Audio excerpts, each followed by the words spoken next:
Interesting, because growing up, my mother's family, they, everybody pretty much had a good relationship with food. They lived in the country. A lot of them had their own, vegetable gardens and things like that, home cooked meals, and there weren't really a lot of weight problems going on in the family. And my grandmother had what she called the fair game shelf, because my grandmother, she'd been a home ec teacher, she was into baking, and she would bake all the time. So what she did with this fair game shelf was basically like, if she was baking something for a holiday or an occasion, or like it was supposed to be for a dessert or something like that, like she'd put it somewhere else. But if she just like baked stuff, so she had like cookies or brownies or tarts or something like that, like it was on the fair game shelf, which meant like it was fair game. Anyone can eat it whenever they want. My cousins, that was a regular thing for them. They could show up, they could like eat a cookie and like move on with their life. It wasn't a big deal. When I would come to visit, because I'd be there less often, and because I had been struggling with my weight and learning binge eating habits from my dad and things like that, when I would go there, my mother would make me ask permission before I could have something from the fair game shelf. None of my cousins did, I had to. My dad didn't. My mother would have made my dad, but he wouldn't have listened anyway. But my mother had control over me, so she would make me ask permission. And for me,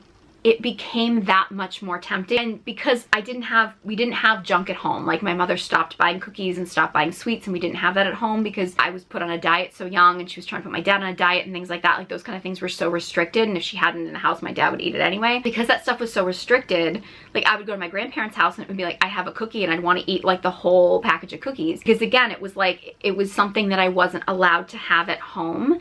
So it became this like even more tempting thing when it was put in front of me. And then the fact that there was another layer of restriction, like, well, everybody else gets to eat whatever they want, but they could also eat one and walk away.